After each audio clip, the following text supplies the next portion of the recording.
First, let me just tell you, they refer to USPC. That's the UNDP Seoul Policy Center. That's what they meant.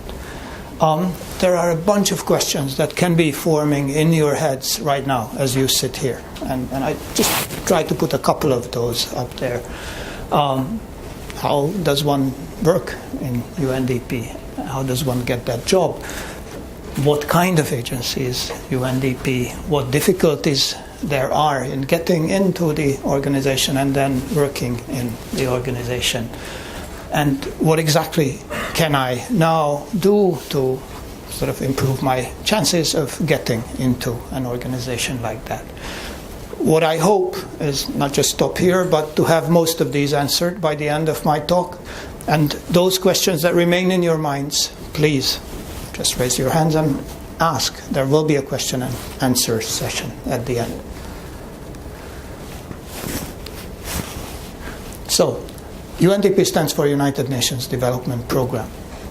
This is an agency which is a coordinating agency for all kinds of development work that the UN does. It was established in 1965. It has headquarters in New York, the United States, and the current administrator, that is the highest ranking official in UNDP, is Helen Clark, who used to be Prime Minister in New Zealand for 2 full rounds, and she's a very well-respected former politician. It is a multilateral development organization. What it does is to coordinate strategies and policies for economic and social development.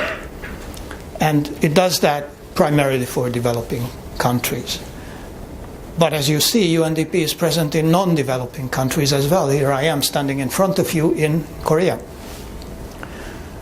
We do policy research, evaluations, and importantly, we work on the Sustainable Development Goals. That's actually a central mandate for UNDP. Now, the Sustainable Development Goals are goals set to actually make development happen.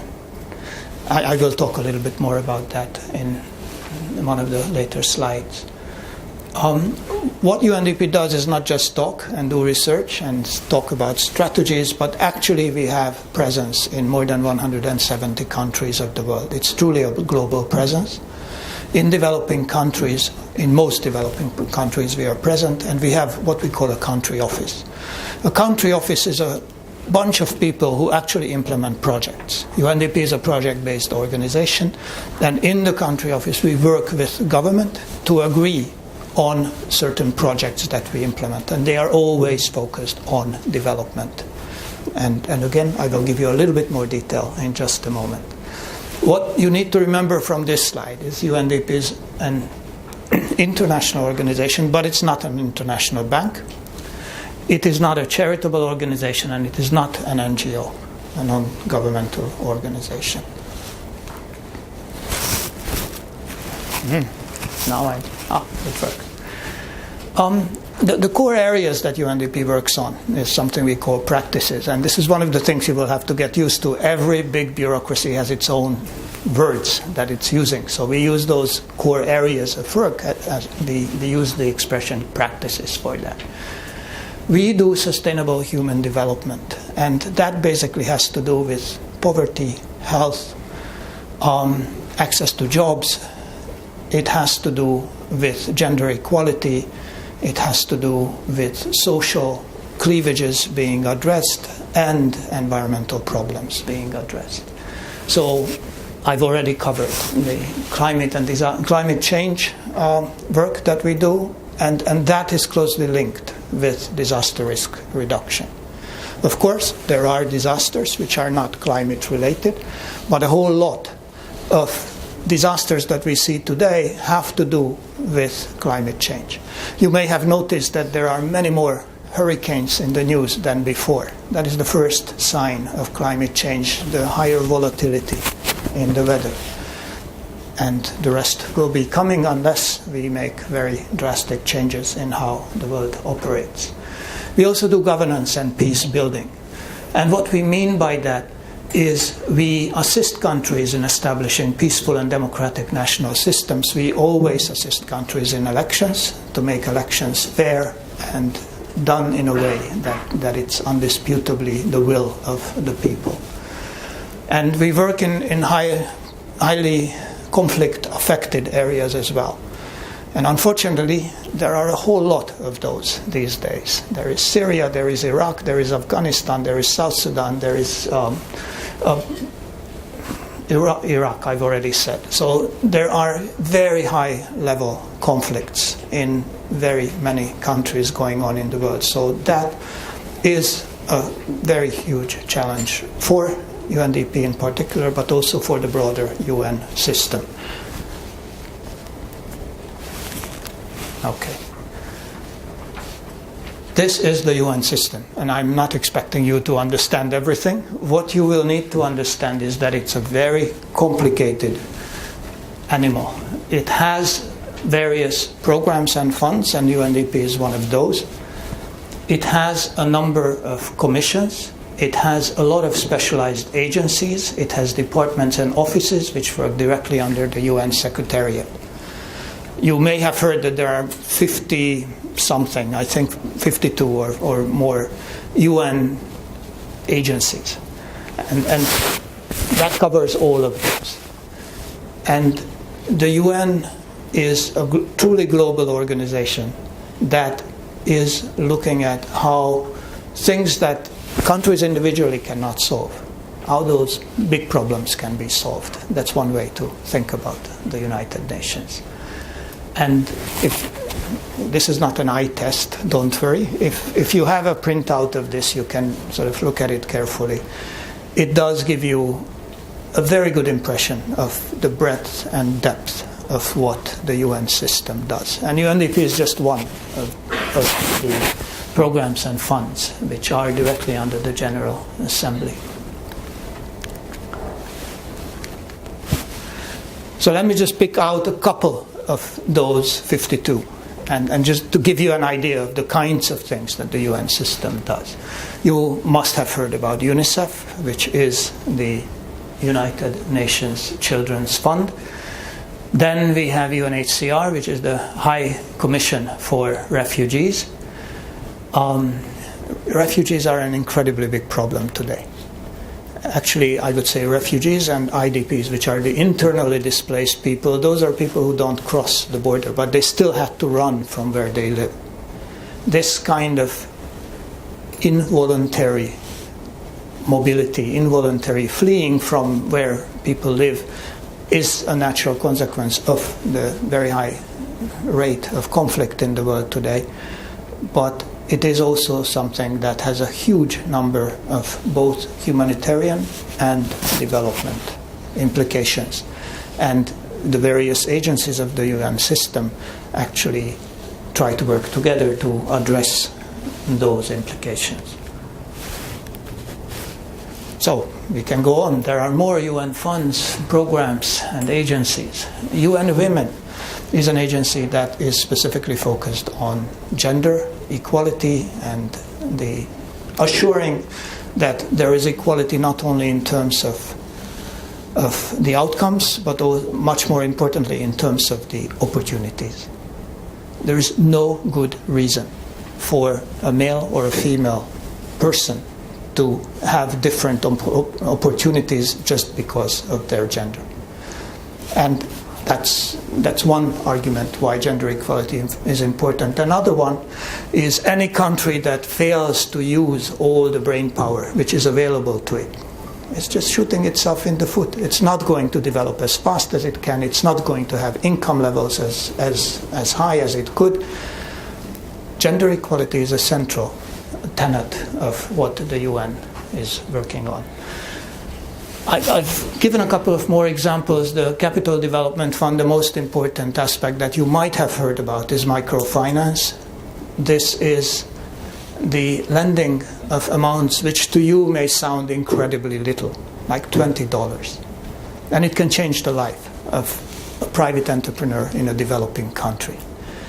And microfinance has quite a bit of potential. The UN Environment Programme does what its name says. It works on environmental issues. The International Labour Organization, basically you could I've talked to them, and the way they summarize what they do is to work to ensure the access to decent jobs. Decent jobs are jobs that are not particularly harmful, and they pay a living wage. UN Office on Drugs and Crime, it collects data and it actually coordinates international efforts to combat crime and drugs. Now we come to UNDP Seoul Policy Center. Korea, 30, 40 years ago, was a classical developing country. It was a poor country, it needed a lot of help, and consequently, UNDP actually had a country office. That country office has actually done 272 projects over several decades. Korea then has developed into a highly developed country. It's the 11th largest economy in the world right now, and the standard of living really is amazingly high compared to where it was. It is also a member of the Development Assistance Committee, and therefore it is formally a donor country now. So there was a discussion 10 years ago with Korea, what should happen with UNDP's presence here in this country. And the agreement was UNDP can assist Korea in the future as well, but not in the way of providing projects as in developing countries, but let's find a way in which UNDP can continue to contribute. And the three things that we do in this center is first assist Korea in its international endeavors. You might have heard about the Busan conference, which talked about the aid effectiveness. And that is something which is close to Korea's heart. And every year there is a follow-up conference, and we act as the secretariat for organizing that conference. We also work with Korea on the Sustainable Development Goals. Just a little parenthesis, Sustainable Development Goals follow the Millennium Development Goals. Millennium Development Goals were development objectives that were basically designed to apply to developing countries. SDGs are different. SDGs apply to everybody. And that reflects the fact that we live on one single planet. Every country has to contribute to problems that are facing that single planet. So we work with Korea on SDGs. Then we do something what we call development solutions partnerships, which are basically endeavors where we take one particular policy practice from Korea, which has been very, very important in propelling Korea on its rapid growth path and development path. And then we take that and help selected developing countries apply that Korean approach, modified to the circumstances of the country, but apply that approach so that they can benefit. They can reap the development benefits from that approach. And there are two kinds which already are working. One of them is Seoul City's clean construction system, which might sound boring, but infrastructure investment is the single biggest place where a lot of corruption happens throughout the world. And the clean construction system basically is a completely transparent approach to ensure that it's very, very hard to steal money, and to ensure that all the hard-earned tax dollars that the government collects in Korea are actually put to good use. So that is something we are applying now in 5 developing countries, and there is quite a bit of success we have on this. Another development solution partnership which our center has facilitated is applying the anti-corruption approach from the Anti-Corruption Committee in Korea. And then finally we do applied research which is pragmatic. It is telling policymakers in developing countries what they should do differently from tomorrow so that development can be furthered. So that's our center. I was also asked to talk a little bit about myself. So let me just say, I have joined the UN 8 years ago. Since then, I have been a regional advisor in the Europe and CIS region. CIS is just the former Soviet republics, mostly. And I have traveled to 17 of the 22 countries there, and I have worked with various governments on development issues. I'm an economist, so mostly on the economic side, fiscal, budgetary issues, and so on. I then went on to become country director of UNDP in one of the biggest country offices in the world, in South Sudan. And I was there for 4 years. Just 6 months ago, I was still in Juba, South Sudan. And it was very hot, and it was a conflict environment which really teaches you that human development is absolutely central. This was one of the reasons why I have become very, very interested in what we call the development humanitarian nexus. And that is, very often countries say, oh, this is a country which has a conflict, we are not giving anything for development, we only give for humanitarian purposes, to save lives. Which sounds very reasonable, except it more or less condemns the country to remain in conflict. Because how do you get out of conflict? Somehow you stop the bullets flying, and somehow you do reconciliation and convince people they shouldn't fight. But then you need to give them a job. You need to have bridges and roads. You need to have schools, and you need to have hospitals. This is all development. If you say, no, I don't give money for that because these guys are fighting, you are condemning the country to remain in poverty. This is not to say that if people are dying, they shouldn't be saved. Of course they should be saved. But there is a need for a balance between humanitarian and development activities. And I've already talked about stopping conflict. That's a very complicated thing. There are all kinds of people full of revenge. If you want to stop conflict, you actually have to convince them, please don't continue the fighting. Yes, there were bad things that have happened. Here is what we will do. We will have national commemoration, we will have monuments, we will have a day of reckoning, so that everyone who has committed crimes has to stand up in front of the village and explain what they have done. And then the biggest committers of crime have to go and face a judge. But somehow you have to convince people that this must stop. And if you don't, you just slide back into conflict. I also worked on one of assignments I've been pulled in because of my past history into big needs assessments. Once there is a big conflict, after the conflict, usually what happens when the international community determines what kind of assistance to give, they have a needs assessment. They call the European Union, they call the IMF, they call the World Bank, and they call the UN system. And then experts sort of scratch their heads and meet lots of people in governments for several weeks, and then they come up with a report. In this particular context, this is what needs to happen. And I was the one who represented the United Nations side in several of these exercises, one in Kyrgyzstan, another one in Ukraine after Russia has annexed the eastern part of Ukraine, and when Ebola hit in Western Africa, they called me again.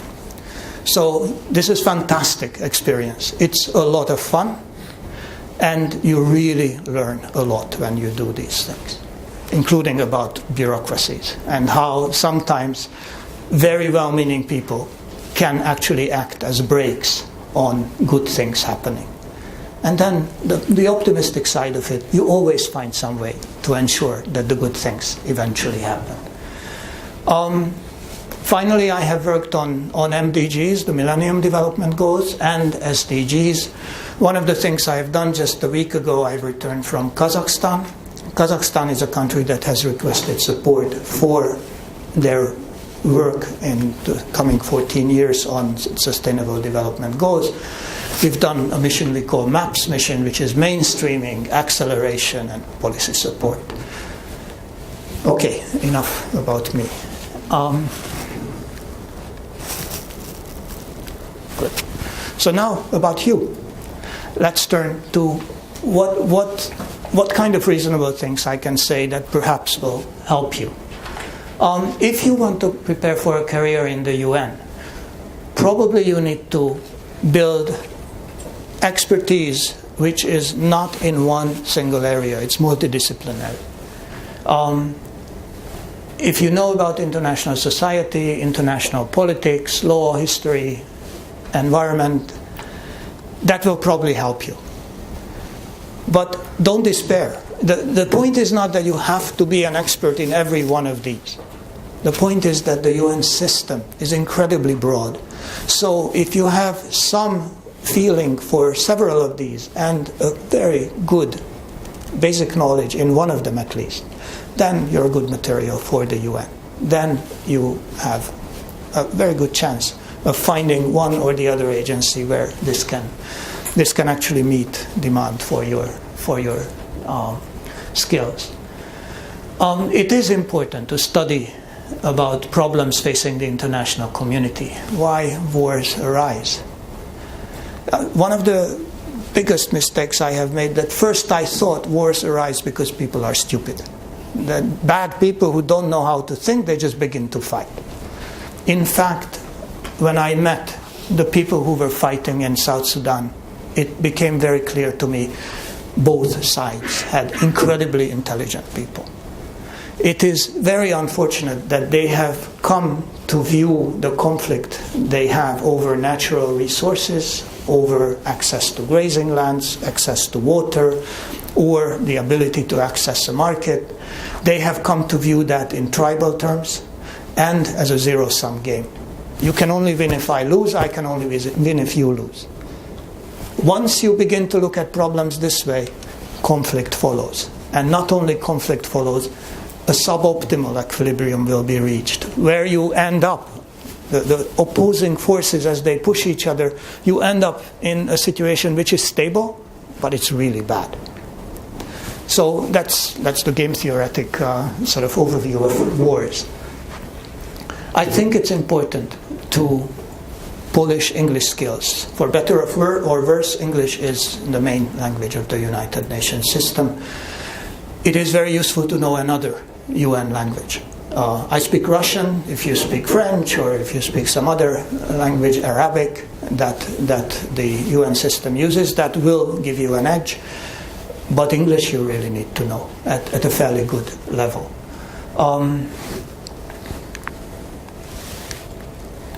Sorry, I'm not very good at this button pushing. Okay. How can you get acquainted with what kind of work these people do? Well, you can attend various conferences and seminars. You can also apply for internships and look at those 2 interns they have.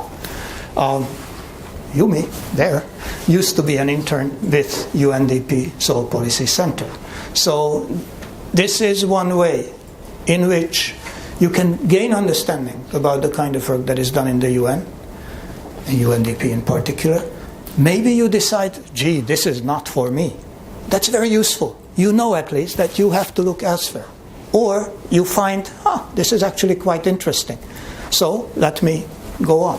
So internships are definitely something that can work. It is important to have a degree, a master's degree at least. Where you get that master's degree is less and less important. A good Korean university is just as good as an American one or a UK one or somewhere in Europe or anywhere else. Do build your CV. And being an intern is an excellent way of building your CV, your curriculum vitae. It shows that you have done several things. You've had a chance to look at things from various angles. And that is always something that people who are looking at employing you are looking at. Then there are various recruitment announcements about internships, about UNV positions, about JPO positions, about young professional program, also about mid-career vacancies. So let me talk a little bit about JPOs. This abbreviation stands for Junior Professional Officer. It looks for young talent below the age of 32 who enter an international organization under the support of a government. In the case of Korea, that would be a 2-year program. And once you enter as a JPO, you become staff of a UN agency for those 2 years. There is no automatic sort of guarantee that you would be employed after the 2 years, but if we look at the actual experience, most of the JPOs go on working in the UN. And at least half of those who don't are the ones who decide, actually, this is not for me. And that's fine. There's the Young Professionals program. This is by the UN Secretariat. There is a competitive exam which people have to go through, and then various areas where people can work for the UN Secretariat, and I listed a couple of them there: administration, statistics, human rights, humanitarian assistance, and so on. Then there is the UN Volunteers program. The UN Volunteers program is based in Bonn, Germany. It basically is in the business of identifying people who are interested in working in various country offices, and then places them there. It's a system where you have to identify, these are the 2-3 things I'm really interested in and I have skills in, and then they place you. I have been on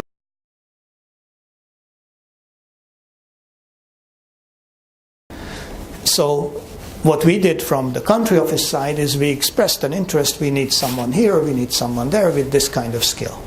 And then UNV, one of the UN organizations actually, is facilitating the placement of these people. UNVs are actually paid, so are JPOs and the YPPs.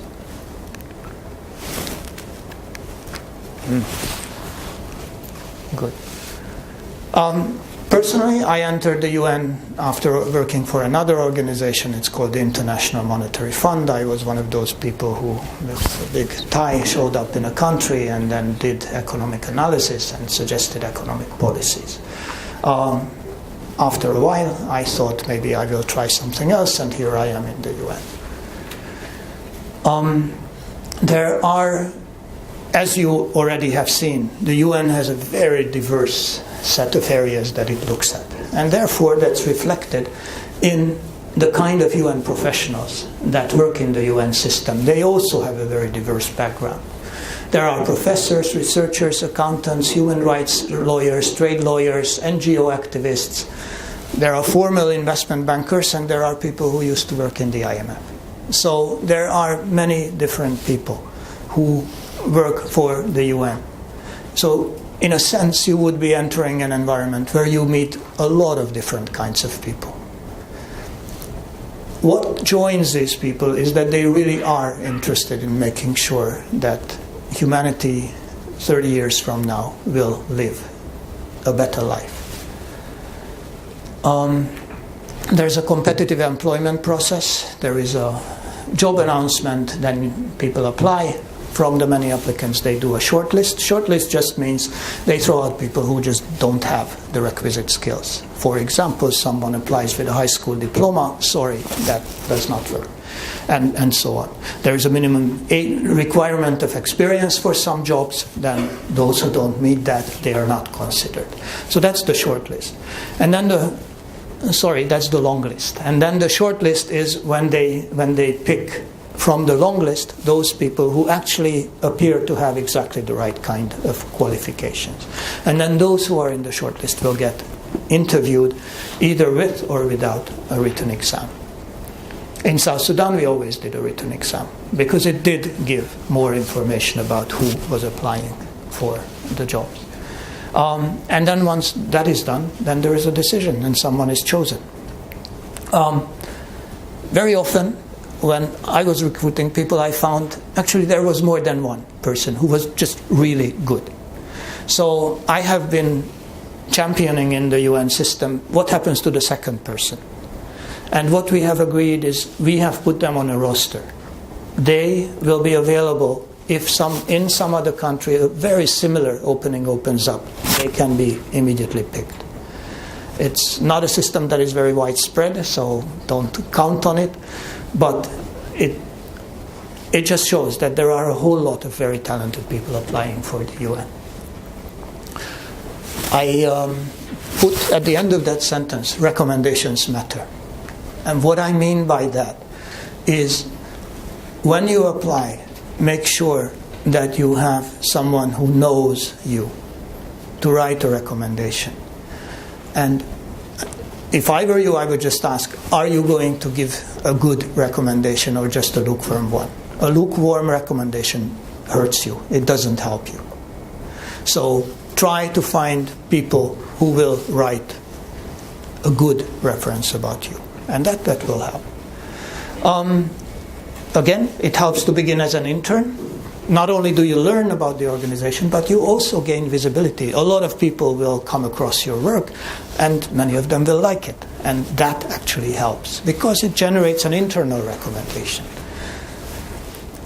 You can also do this through other ways, like short-term consultancy, and various countries have quite a number of those.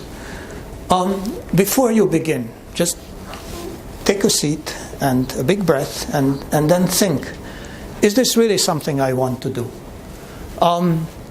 If you have sort of very vague notions why you want to do it, that's probably not going to be very useful.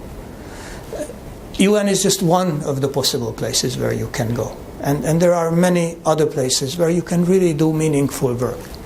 So you need to understand that that's not your goal, to be in the UN.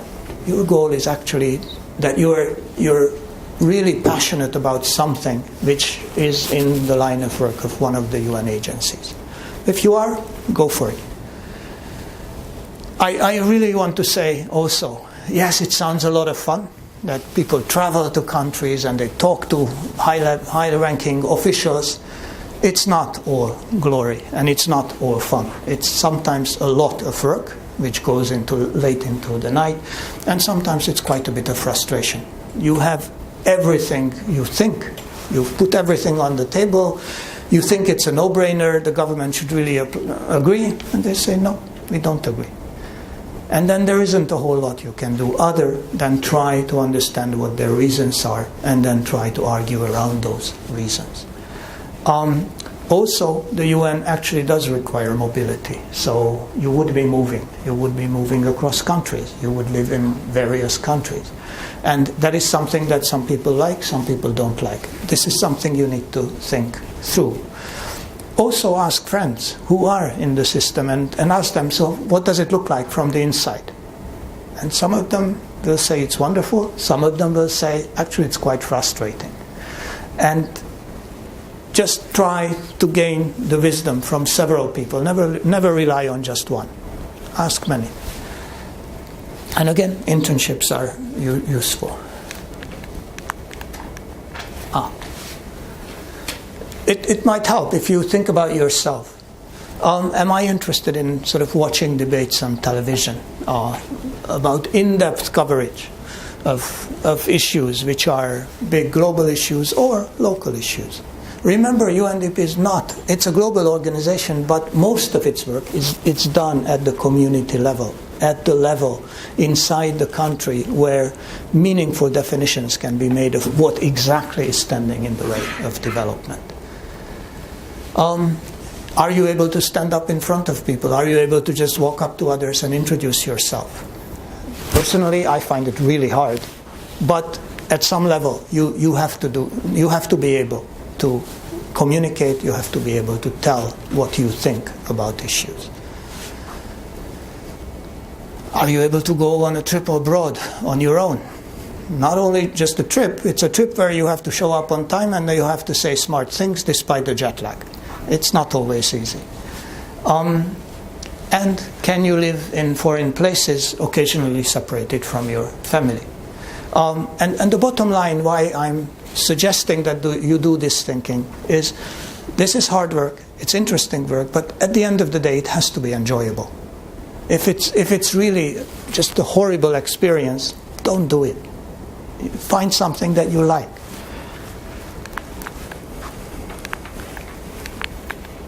Okay, good. Start small and develop yourself professionally. Nobody in your age is a Nobel Prize winner who knows everything. Of course not.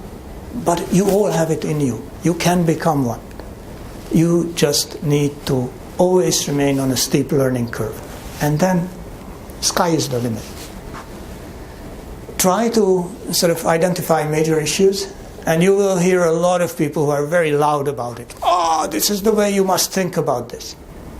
No, you say, yeah, okay, let me hear your arguments. You're not going to tell me how I need to think about it. I will listen to your arguments, I will listen to the arguments of others, then I will make up my mind. Try to develop your own view and try to see how inclusive it is, how much it allows viewpoints of others. You don't have to agree with others, but did you allow them to put their arguments on the table? If you did, you're fine. If you said, no, I know what these people want to say, I don't even want to hear it, that's not going to cut it. Very often, even if they say things you don't like, there is signal in that. There are things you can learn from others, and it's very important to have that open mind. When you decide, this is the area I'm interested in, this is the UN agency that is working in that area, so let me apply. Research that organization. Research it through the websites, research it through friends, and any other way. Then you have to write a CV. Put effort into writing that CV. Also put effort into writing the cover letter. Cover letter is what speaks instead of you. There will be someone who reads for a grand total of maybe 3 minutes and then decides, I let go, or this is someone potentially interesting, let me put it in the other pile. It is important how that cover letter talks. It is important that your CV, which remember you have built, that CV is something that says, this is a young person who has already seen a number of things, who has the potential to actually contribute to our work. That's what helps. The UN looks for people who have experience in some areas, but very importantly, who are team players. Prima donnas are really not much needed. Team players who can work with others. There is no single person who can resolve all the problems. You need to work with others. You need to be somewhat of a self-starter, that you are given an issue, you can scratch your head for a while, and then you can say, these are the things I think we should do about this issue. You probably need to be able to multitask, but that's true for any job in today's world. It is. Now, multitasking is not that you have 17 things open on your computer and you don't really understand any, or you can't focus on any of those. Multitasking is when you are able to push something substantively forward and then think about the others which also have deadlines and push them forward as well. And work with others so that you can say, I have a deadline on this tomorrow, I really can't get it done, can you please help me? And this is how I need your help. This is the team player, this is the multitasking that I'm talking about. And you have to be able to work in very different cultural settings. I went to Iran and I introduced myself very politely to someone in the central bank, and I said, hey, this is right. And it was a lady. She just backed against the wall. In that culture, a man cannot touch a woman. So these are things. It wasn't a horrible mistake. I said, I'm sorry, I didn't want to cause any trouble. She smiled, she said it's okay. But this is the kind of things where you make assumptions. This is how you approach people. Actually, in other cultures, this is not necessarily how you approach people. So multiculturalism is actually something that will be something that you will have to keep in mind. Okay, I'm almost done. Your end purpose really should not be that you want to join the UN, you want to be inside the UN. I think you will need to find areas where you are passionate about the goals of one or more UN agency, and then say, I really want to make a change. I want to bring change on the ground for people. There are no guarantees, but you will hear that if you are interested in working for Hyundai, you will hear the same thing. No guarantees. But you're young, you're talented, you have incredibly good education, so you have it in you, that you can work in either Hyundai or in the UN. Always challenge yourself. Think again, if you enjoy a multicultural lifestyle that involves a lot of travel, if you do, then that's a plus. Think about your personality, your family relationships, and what your priorities are.